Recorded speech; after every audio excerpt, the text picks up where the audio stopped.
All right, so shifting back into NFL free agency, Jay, today was the first time, or technically it was the first day of teams being able to negotiate with players. Right. Even though somehow a month ago, J.J. Watt had already agreed to a deal with the Cardinals, but he was released. That may be totally different. Anyway, they can't sign anything officially until Wednesday of this week. Which is the first day of the league year. Yeah, the first new day, the league year. But we've already seen a slew of signings. You have Joe Thuney from the Patriots being signed by the Chiefs. You have a lot of players out there who have already been signed. Too many to enumerate, unless we talk about the New England Patriots, Jay.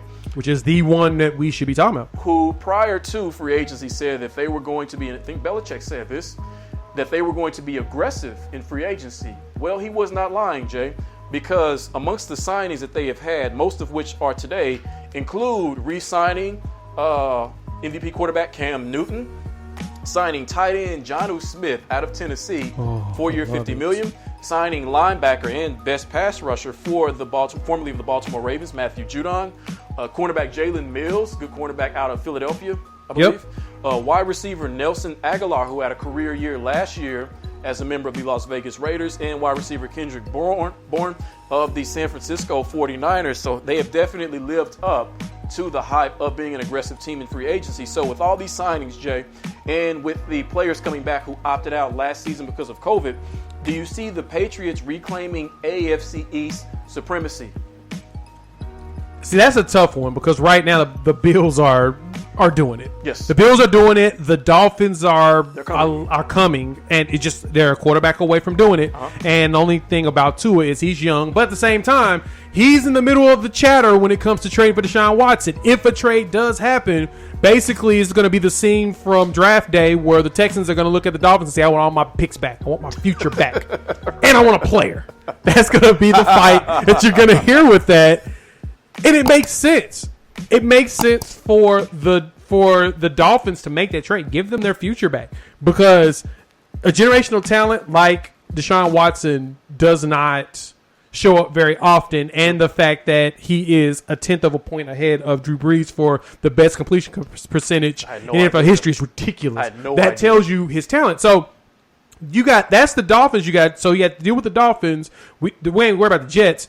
But then, of course, the Bills. So can the Patriots actually take away this from one of those two teams?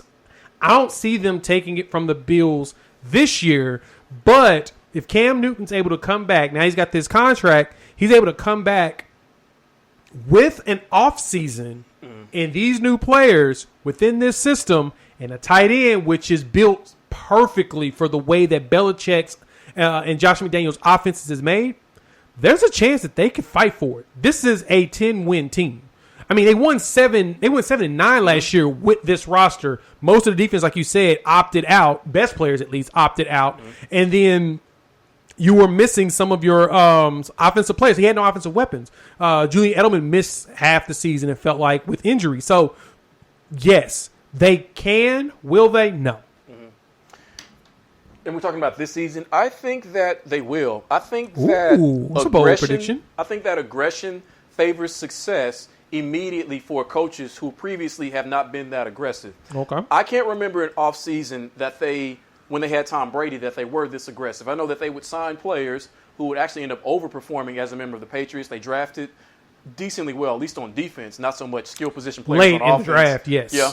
And then, occasionally you get a player like a Randy Moss. That's kind of a once-in-a-generation sort of stealing from the Raiders who willingly gave him up. But I've never seen them be this aggressive in the offseason. So I think that aggression in and of itself is going to help them along with the opt-outs, like I said. So it's going to be a lot of players. No one's seen this version of the New England Patriots. There's no tape on them, so nobody knows what to expect. So they're going to catch some early wins just off guard, even though Belichick normally used September as an extended preseason. So I think that this will help them. This comes down to Cam Newton. If Cam can be pre-COVID Cam from last year, then I think that you are looking at 10 or 11 wins. It was after that things really started to tank with Cam Newton. But in any franchise, it always comes down to the quarterback, at least on offense. I'll give you that, but this is a funny thing. So I was watching Colin Cowherd early today, and he mentioned this about Cam, which is really shocking that he actually kind of gave Cam a little props and praise. post-COVID, yeah, Cam was meh. But he actually was not really that bad. In those last 9 games, he ended up with like 9 touchdowns. What's that? 3, 4, 5, 6. He had 6 passing touchdowns, 6 passing touchdowns with 3 interceptions. Exactly. Mm-hmm. And he was completing over 65% of his passes. Mm-hmm. That's not Cam Newton. Cam does not complete. He finished last season at 65.8%. That's his highest in his career. Mm-hmm. Cam's has never been known for his accuracy or completing passes. He was doing it pretty well in this offense, especially for a quarterback that we know that can't throw as deep. At least we felt like he couldn't throw as deep because of his shoulder.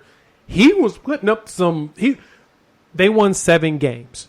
That tells you a lot about how successful they could have been with Cam if they actually had an offseason. Mm-hmm. I think that can be a bit misleading because I bet a lot of those were checkdowns. Primarily, though, because he didn't have his full offensive line intact, and his receivers just couldn't get open. So he was forced to check down a lot to the running backs, to James White, or to a tight end whose name no one still knows to this day, who their tight ends actually were last season. But you're right on that, but at the same time, but he won't have to do that this season because Nelson Aguilar proved that he can play.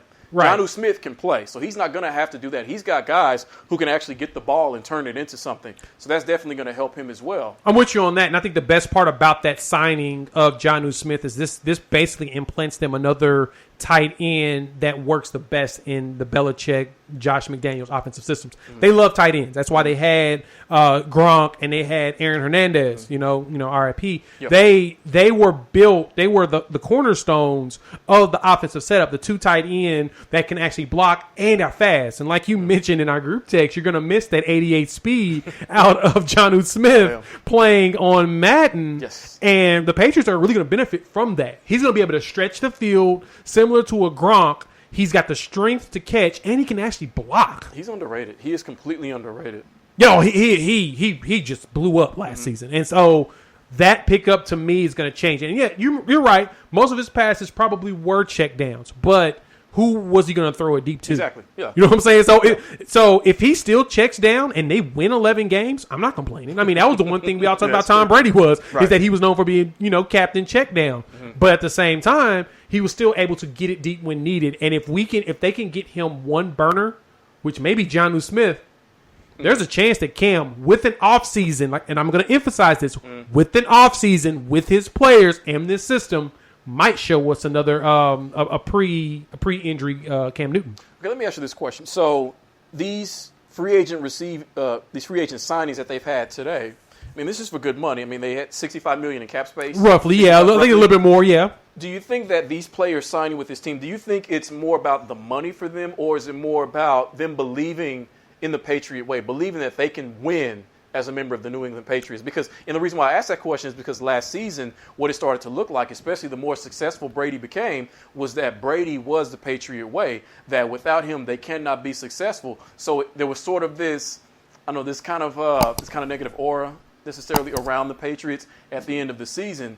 But do you think that players still believe in this team, that they can win as a member of the Patriots, or is this just about the money for all these free agents? I think it is them wanting to be a part of the Patriot way. Look, here's the deal when it comes to the Patriot way. The Patriot way is walking in the door, doing your job, keeping your head down, and focusing on the game. Not much clowning, not much BS, focusing on the little details. That's what's always made the Patriots successful. These signings are adding and bulking up their defense, which has been lackluster, over the last couple of years. Well, correction, over last year. They were lackluster last year. That's something that Belichick's the defensive guy. Yeah. You know what I'm saying? So he expects the offense to figure that stuff out, but whatever the offense does, the defense has still got to be dominant. Now adding pieces on offensive side, that Patriot way of going in and getting the job done, players want to be in a winning culture. And contrary to popular belief, and no matter how people clown the Patriot way, it's a winning culture. It has won championships. Yeah. It has produced 6 with Tom Brady at quarterback, but it has produced championships as football is a team sport, the ultimate team sport. So because of that Patriot way, these players may be wanting to walk in and also not only make money, because Belichick does pay specific positions that he's prepared to trade off, but I feel like them coming into this Patriot way is going to be big on just feeling like what it's like to win games. being part of a winner and winning. That's what it feels like. It makes it easier not to question the culture because now you know you're in a culture of an organization that has won 6 championships. There you go. And that's a simple answer with it. They know they've won, so it's hard to question championships, right? Right.